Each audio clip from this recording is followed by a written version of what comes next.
yes, we are biased, but I've taken the liberty out of my time to scroll down 401 Mania's their TNA Impact report, and my first and only question is, who the fuck is Gunner and Murphy? And I say this. What? I say this. I'm trying to say Gunner and Murphy. Unless it's one person and it's Gunner Murphy.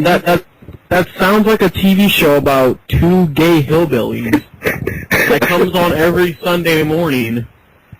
Gunner and Murphy. Why does TNA do that? Why do they have these random ass people, sometimes I'll see them sign people and I'm like, who the fuck is that?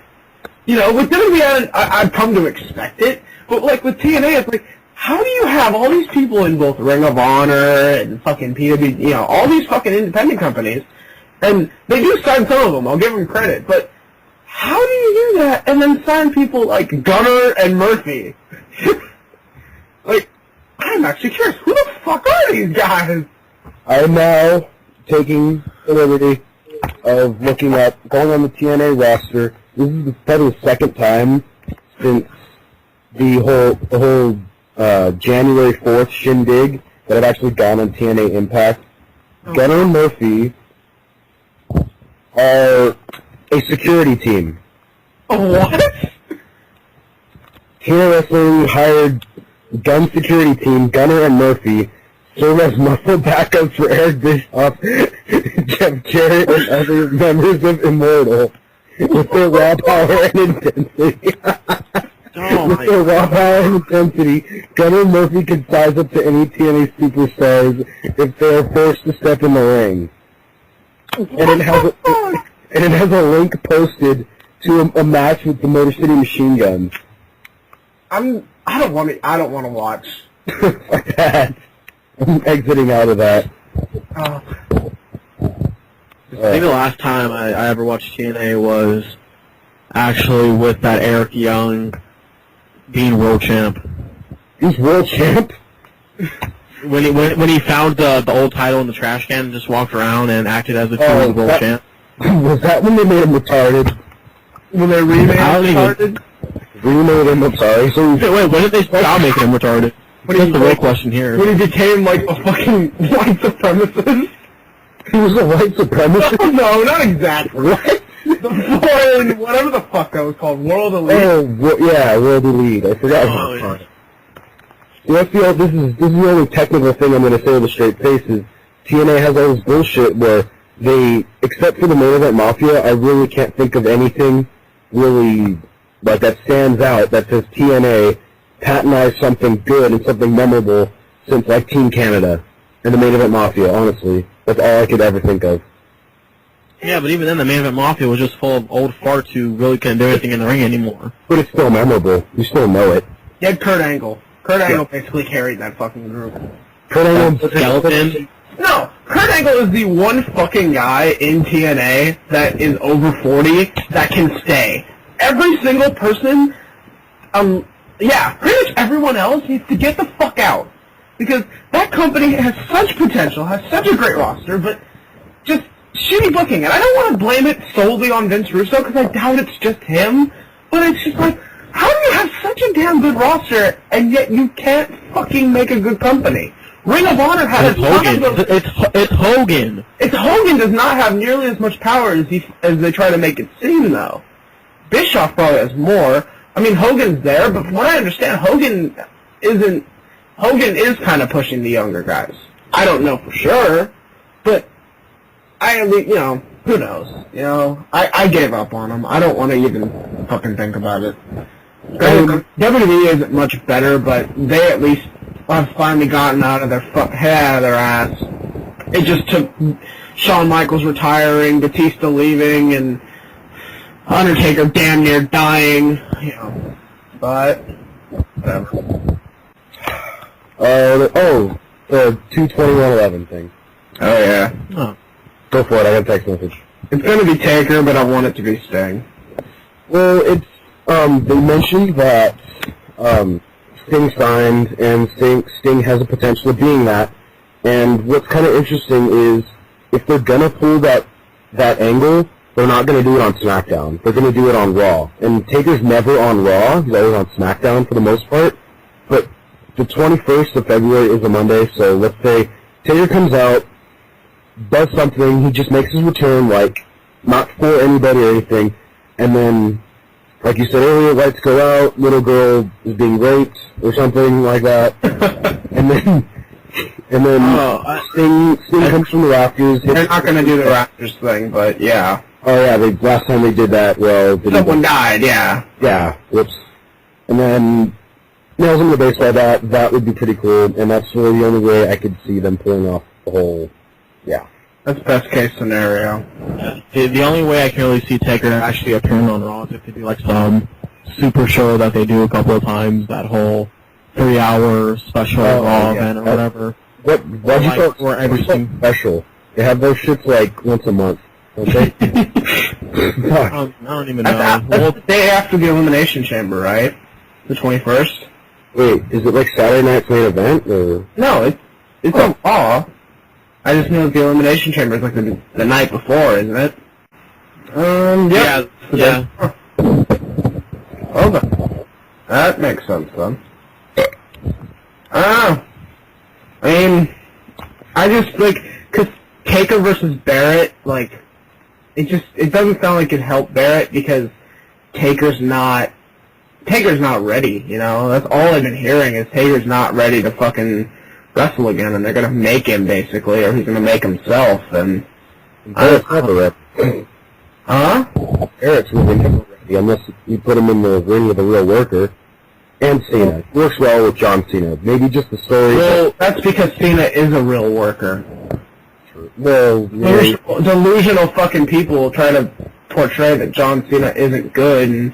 I'm not saying he's not good. I'm just saying there's the Dolph Ziggler's, the John Morrisons, the Daniel Bryans, the certain people who make, the Chris Jericho's, who make people look good, and then there's ones that just work well together. I would put Cena in that group, honestly. Like, I hate people that say, oh, John Cena isn't good at wrestling, because it's like, or they use the 5 moves of doom, for example. I did a drop kick. Yeah, but you understand. Like, I want every single person that watches this video to watch watch 2 Bret Hart matches and tell me that they're not almost identical, with the exception of a few, rare gems like him and Stone Cold and anything he did with Shawn Michaels. Pretty much every Bret Hart match falls under the same fucking guideline. Just like John Cena, just like Stone Cold, just like The Rock. Every big wrestler has done the same thing. Shawn Michaels even, but though Shawn Michaels to a lesser degree. It blows my mind how people expect him, to be different. Anything wrong with Cena has more to do with the booking that he has than anything else. Not even that. Like, Hulk Hogan made Superman work. Hulk Hogan, when he was first, big, before fucking WCW, he was never good. He was never great, and he was an ass. But you can't dislike any of his matches really because of who he was. Cena's the exact same way. People that dislike Cena and like Hogan, because I've heard a lot of that, blow my fucking mind. Because you can't like one and hate the other. It doesn't make sense. That's where Gemini needs to come back. I miss Gemini. That guy, the one that went all ape shit over Cena? Yeah, even though, I don't know. Whatever happened to him? I have no idea. He was hilarious half the time, because he was so stupid. He'd be reading William Shakespeare, and then he'd just look at the camera, do a double take, reach into his bag of magical tricks, pull out a Cena hat, Cena trick, whatever. That guy at least has the right idea. People are so cynical wrestling these days. That's probably why I don't watch it as much. Back to that whole Barrett supposed Taker match thing. Yeah. I'm not agreeing with it on account of I'm pretty sure that maybe they might go back to that whole Core versus Nexus thing. Yeah, like, I don't see how it would happen, but I can just see it happening where it will end at Mania. So I'm pretty sure Barrett would be a part of that, and wouldn't be going against Taker. I think they're going to do it either way. I think it's going to end up being Mason Ryan, David Otunga, and the other one, Michael McGillicuddy. Mr. Imperfect versus Heath Slater and Big Zeke. Yeah. You know, and then leave Barrett to do whatever he wants and Punk to fight Orton. You know, that brings that pisses me off. But to know, but you know what? Wait, Punk Cena would have been an interesting dynamic. Punk Orton is just dumb. When you had Punk, I understand they want to do Cena Miz, but Punk versus John Cena would have been fucking amazing. Especially, like, with the fact that the whole feud is behind something that happened 2 years ago, which I don't even remember what happened With Punk and Orton. Apparently, What the hell? Yeah. When? There wasn't a feud. Basically, the whole backstory with CM Punk interfering in Orton's match at the Royal Rumble was that Punk kicked him in the head at Unforgiven 08. Oh, yeah. Yeah, they actually referenced that. I actually like that they're actually sticking with their continuity. But to me, just like when you go to WrestleMania, you already know that most of the fans there are either going to be diehards like us or little kids. And you already know that all the diehards are going to be going ape shit for CM Punk, and all the little kids are going to go ape shit for John Cena. So you already know, half and half. That crowd is going to be insane. It's going to be just like Triple H and John Cena at WrestleMania 22. That alone would have been amazing to watch. But WWE doesn't want to do that because they want to have Punk versus Orton, which to me is just stupid because they won't have the same chemistry that I think Punk and Cena would have. Oh, hell no. Randy Orton doesn't have good chemistry with anybody. I mean, he proved that, well, in a sense... I think he had good chemistry with Taker when Orton was arrogant and not crazy. Not a snake.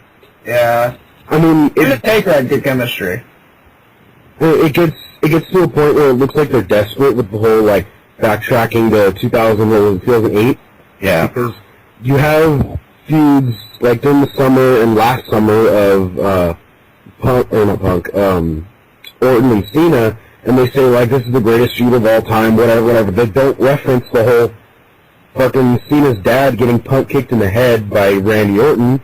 Yeah. But then again, they reference this to kind of give them a reason besides the whole, oh, you screwed me out of the title, I want to beat the shit out of you. And it doesn't make sense to me. There's really nothing that Randy Orton has to put on the table. He actually he does put on the table something. He proved to me that he can put on a 20-minute match and have it less than 3 stars. I mean, honestly, you can put fucking Grizzly Redwood and the Great Khali for 20 minutes, and I'll give it 3 stars pity. Shit. I just think Orton kind of like blew that whole having chemistry with anyone when he complained about Kennedy hurting his shoulder. I just don't think he works well with anyone. You know, like some of the stuff he did with Cena was pretty good. You know, you can't deny that, but they overdid it. You know, yeah. I remember. You guys remember when the original SmackDown vs. Raw came out, and they had in the intro video they had Orton and Cena facing off, and we were all like, "Holy shit!" You know. Yeah. Mm-hmm. At the time, because they were on different shows and their lives was very comparable, it was a very, very interesting idea. But then Orton took a dump and they replaced Orton with Batista, basically. I honestly believe that they should have fucking waited to pull the trigger on Orton's title feud and have him take Batista's spot. That would have been a lot better, but they didn't, you know, because they wanted to get rid of Lesnar off the record book. And, like, I remember because at the time it was such a big fucking deal, and then they finally did it. What was it? SummerSlam 07 was the first time they fought? First time they wrestled each other? Something like that, yeah. And I remember going into it, I was like, this is a really good, you know, this is really good. And then they did it again. It was. Again. Was it? And then again. And then again. And then they didn't wrestle for about a few months because Orton was facing Triple H or whatever. And then they did it again. And then again. And this goes on like fucking last year. What was it? Or not last year, 09. They had to fight each other 6 times, you know? Or 6 mm-hmm. That's just that pay-per-view, too. Yeah. Oh. You know, it was a good idea then, but you gotta know when to stop. It was like fucking Eric Bischoff in the NWO. You gotta know when to stop. This is the Shop 310. The Carlos 89. This is Bar Partner in here saying, fuck TNA. Alright. And,